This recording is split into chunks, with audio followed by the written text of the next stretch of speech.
I didn't see anything wrong with the ad. That's what I keep coming back to. The now infamous American Eagle campaign. Sydney Sweeney in a pair of jeans, blonde hair, blue eyes, sunlit and framed like a billboard from the early 2000s. The tagline said something about great genes.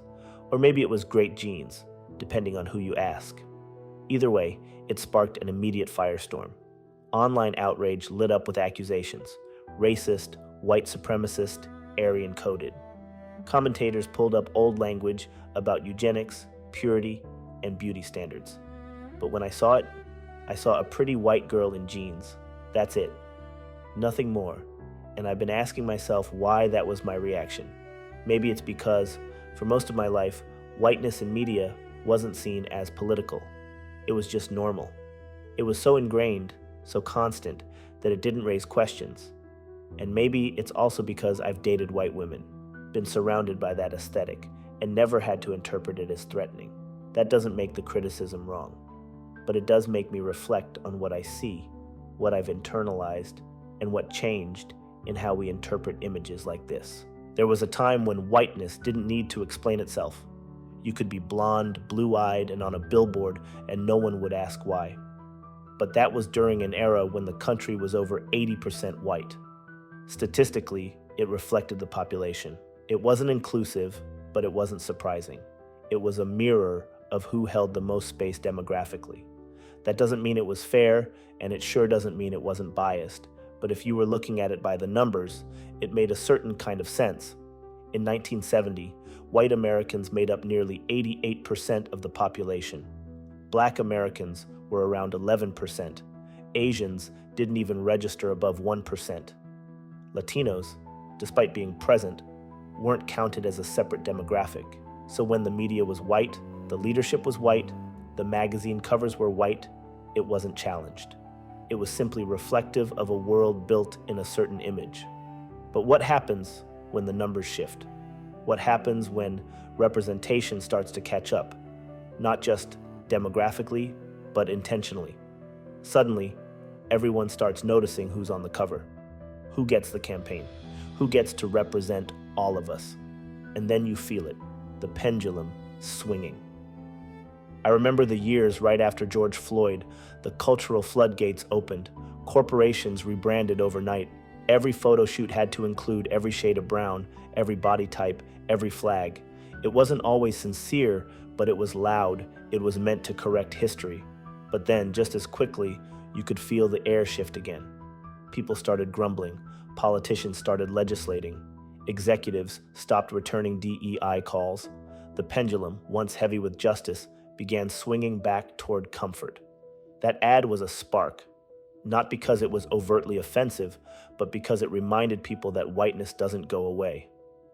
Even when the world tries to balance itself, whiteness has a way of reclaiming center stage through nostalgia, familiarity, or in this case, denim. And if I'm being honest, the ad didn't feel like a threat to me. But that's exactly what's worth unpacking. I've got a reader who writes inconsistently. He'd get upset when I talked about racism too broadly. Not all white people, he'd say. You're lumping me in with people I don't agree with. And to his credit, he wasn't wrong. He said it to my father once too, and I remember it vividly because of how sincere he was. That voice stuck with me and made me think out loud. What happens when someone gets told over and over again that they're part of the problem, that their skin color is a sign of guilt, that their silence is violence, even when they think they're trying? At what point does that person say, fine, if that's who you think I am, I'll stop explaining myself? That kind of exhaustion has a ripple effect too, and it doesn't excuse racism, but it does explain resistance. You can lump in reparations and slavery into the same thought process and argument. I don't think most people are reacting to ads like this because they hate diversity. I think they're tired of having to justify not being racist, not being the ones who were slave owners, not the ones justifying who can say what word. They're tired of walking into a conversation already accused. And on the flip side, people who've been fighting for decades for visibility, for justice, for inclusion, are tired of seeing the world quietly slide back to what it was. That's where we are now, somewhere between backlash and burnout, between overcorrection and erasure. Everyone feels like something's being taken from them, and somehow a girl in a pair of jeans ended up in the middle of all of it. Let's just be honest about what happened. The 1960s weren't just about marches and speeches. They were about a country that was finally being forced to reckon with its own contradictions. On one side, you had the civil rights movement, Black Americans fighting to be treated like human beings in the country they helped build. No more colored drinking fountains. No more sitting in the back of the bus. No more Black schools being funded like prisons, while other schools had brand new libraries and full staff. This wasn't about asking for special treatment, it was about getting out from under Jim Crow and finally breathing. That's why you had the March on Washington. That's why Martin Luther King stood there and said, "I have a dream." Because at that moment, Black America wasn't asking for more, it was demanding and screaming enough. But here's what most people don't talk about. While all of that was happening, the United States quietly did something else that would shape the next 60 years just as much. It opened the gates. Immigration policy shifted. New laws passed. The message was clear. Send us your tired, your poor, your huddled masses, or as it's famously written, the wretched refuse of your teeming shore. That wasn't just poetry. That was policy. And what it did was start the process of changing who makes up this country. Before 1965, immigration was based on racist quotas. The old laws, like the Immigration Act of 1924, were designed to keep America white, straight up. They gave massive preference to immigrants from Northern and Western Europe, while limiting everyone else, especially Asians, Africans, and people from Latin America. That law was designed to preserve the ethnic makeup of the country, white, Christian, and Western. But in the wake of the civil rights movement, America had to confront its own hypocrisy. You can't claim to be a beacon of freedom on the global stage if your immigration laws still scream racial preference. So Congress passed the Hart-Celler Act in 1965, and President Lyndon B. Johnson signed it into law at the foot of the Statue of Liberty. Here's what Johnson said that day. "This bill that we signed today is not a revolutionary bill. It does not affect the lives of millions, yet it is still one of the most important acts of this Congress and of this administration, for it does repair a very deep and painful flaw in the fabric of American justice. It corrects a cruel and enduring wrong in the conduct of the American nation." He was talking about ending racial preference in immigration, and what followed was nothing short of transformational. The 1965 Act abolished the national origins quota system, replacing it with a system that favored family reunification and high-skilled workers. And while it didn't look like much on the surface, it blew the gates wide open, especially for Asian, Latin American, Caribbean, African, and Middle Eastern immigrants. That's when the real demographic change began.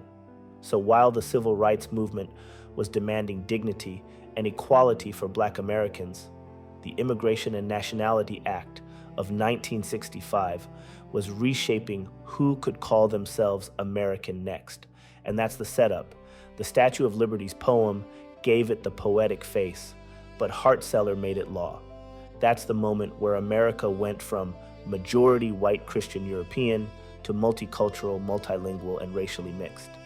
That's the point where the demographic trend lines started to bend. So let's look at what the country actually looked like, by the numbers. In 1960, America was overwhelmingly white. Non-Hispanic white Americans made up about 88.6% of the population. Black Americans came in at 10.5%, Asians and indigenous people weren't even fully counted yet, and Hispanics were either folded into the white category or tracked inconsistently, if at all. By 1970, things started to shift, but just barely.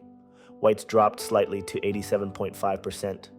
Black Americans ticked up to 11.1%. And if you dig into the census, Hispanics made up around 6.4%. Asians were still under 1%. Fast forward to 1980, and immigration had started to leave a visible mark. The white population dropped again to 83.1%. Black Americans held steady at 11.7%. Hispanics jumped to 12.5%, and Asians started to show up more clearly, falling somewhere between 1.5 and 2%. By the year 2000, that shift had accelerated. Whites had dropped to 75.1%. Black Americans were holding at 12.3%, while Hispanics surged to 18.7%, and Asians climbed into the 4% range. By 2020, the shift was undeniable. Non-Hispanic white Americans had dropped to 57.8%, no longer the overwhelming majority. Black Americans remained steady at 12.1%, Hispanics held strong at 18.7%, and Asians continued to rise, reaching 5.9%. On top of that, multiracial Americans, people who didn't fit neatly into a single category, made up another 4.1%. That's a 30-point drop in white representation in just 60 years. And let's be clear, it's not because white people disappeared, it's because immigration policies changed, birth rates shifted, and people who had been labeled other for decades started getting counted. So here's the honest question. If you go from being nearly 90% of the population to just under 60%, how should that reflect across society? Should that same 90% still dominate all media, all leadership, all ownership? If you make up 58% of the population, but still take up 85% of airtime, ad space, and top-level decision-making, does that make sense? And flip it the other way. If Black Americans are 12%, does it make sense they make up 32% of the prison population? If Hispanics are 19%, why are they barely visible in major corporate boardrooms or high-level government roles? If Asians are pushing 6%, why are they still mostly shown as one note in film, tech, or medicine? That's what this is really about, not race baiting, not guilt, just logic. If society was fair, you'd expect the distribution of power, wealth, incarceration, housing, and media presence to somewhat reflect the population. But when every category is out of sync, when whites are underrepresented in prison, but overrepresented in legacy wealth and media, when Black and Hispanic Americans are overrepresented in poverty and underrepresented in ownership, that's not coincidence, that's design. And that's where the pendulum comes in. When one group had dominance by numbers, by culture, by structure, and the numbers start to shift, but the system doesn't. That creates tension. You're trying to put new people into old roles and pretend the math still works. It doesn't. So when people say, hey, why does this ad feel different? Or why am I seeing less of me in TV or politics or media? It's not always because they're hateful. Sometimes they're just reacting to what they don't understand. The country they thought they knew changed, and no one ever broke the math down for them. And the people trying to be represented, they're not asking for more than their share. They're just asking for visibility that makes sense based on who actually lives here now. This isn't about blame, it's about alignment. If you want fair society, then the population should be the baseline. It should be your measuring stick, not feelings, not who's loudest, not who's trending, just numbers, just truth. Now let's make it plain. If this country's demographics have changed, and they have, then everything that flows from that should logically change too. But it didn't, not right away, not without resistance, because culture doesn't move at the same speed as math. The census can say one thing, but institutions, they lag. They cling to the old default, the old image, the old majority, even as the numbers under their feet keep shifting.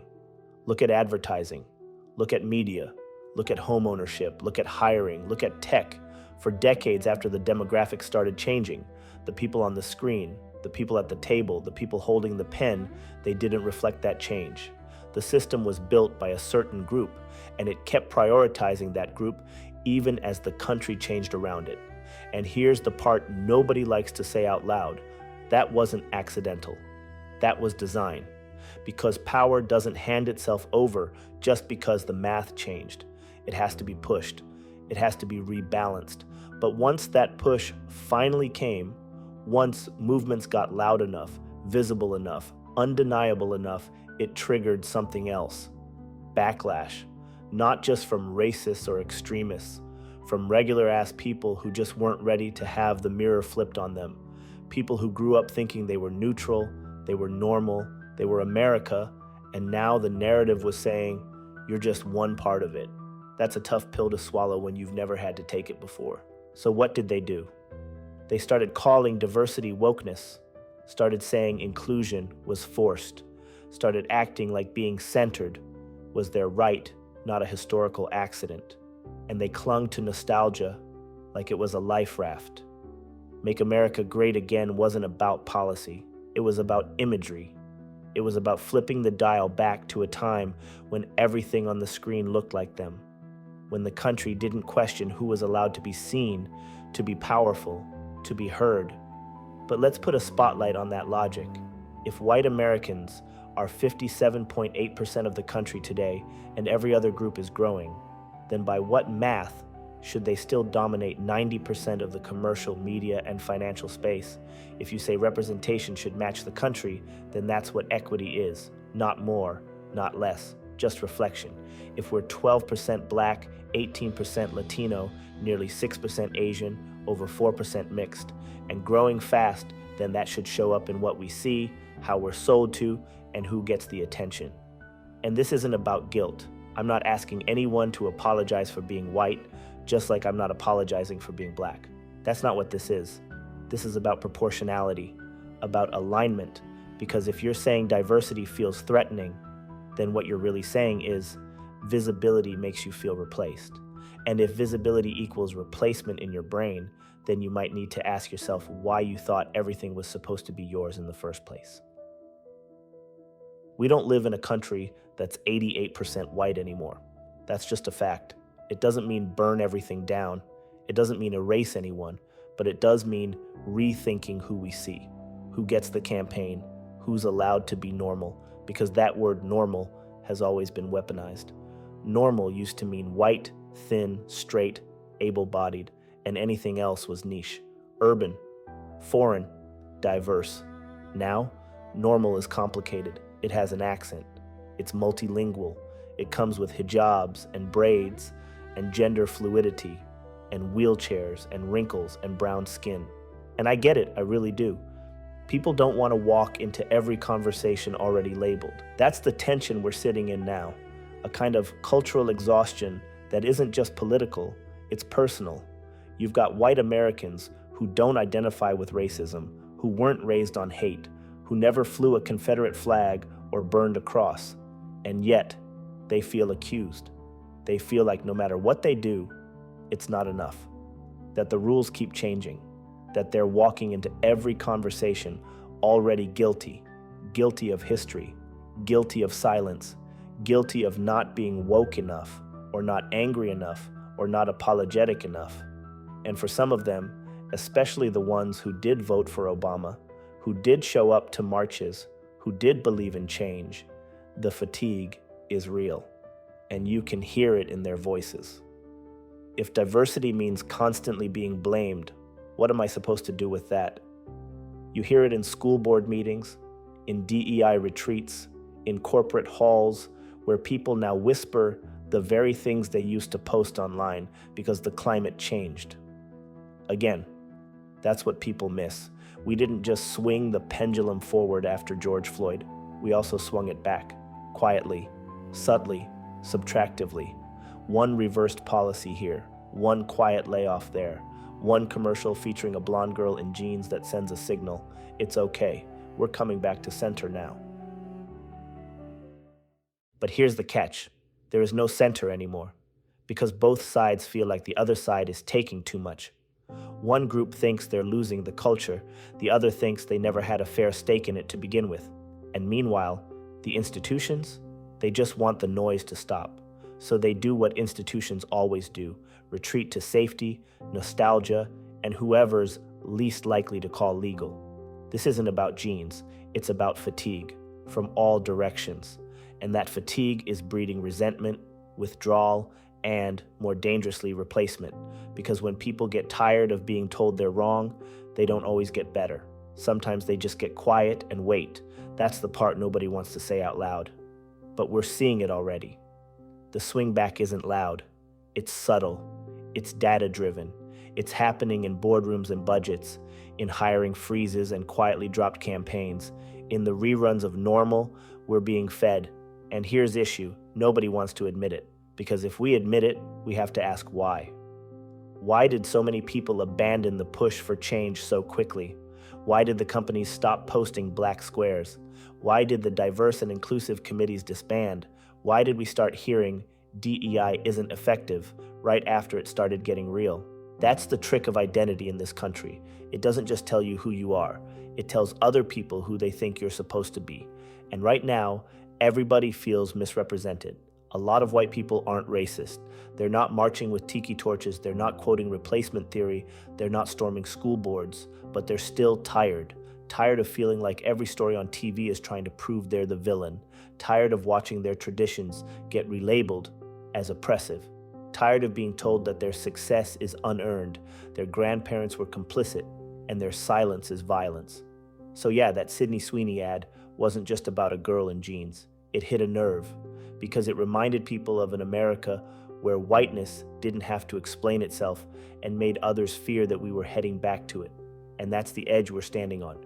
We're not in the middle of a culture war, we're at the end of an emotional one, the kind of war that doesn't need guns, just narratives, quiet shifts, budget changes, words taken off the website, diversity statements rewritten in passive voice, because what used to be a demand for progress is now being repackaged as a return to neutrality.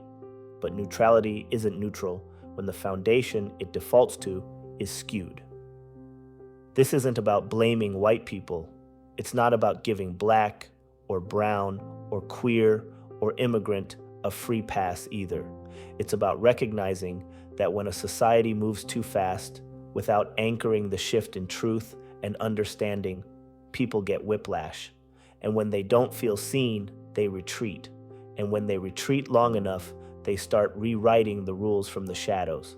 That's what this is, a quiet revision. Because the truth is, a lot of people didn't hate the progress, they just didn't feel included in it. They didn't get a script, they didn't get tools, they didn't get language. All they got was shame and slogans and deadlines to say the right thing on camera or in an email.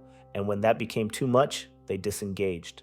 Not because they're bigots, because they're human and exhausted and afraid of saying the wrong thing one more time. That doesn't make the progress wrong. It just means we fumbled the rollout. And now we're watching the pendulum swing back, not with outrage, but with algorithms, not with rallies, but with hiring decisions, not with hate speech, but with silence. And if we don't start talking about it for real, we're gonna end up right back where we started. Different decade, same silence. So no, this isn't about jeans or commercials or Hollywood actresses. It's about something deeper. A country still trying to figure out what it means to change without erasing, to include without accusing, to move forward without pretending we're all starting from the same place, but we're not. And if we can't admit that, then we're not building a future. We're just remixing the past, louder this time, with a different cast.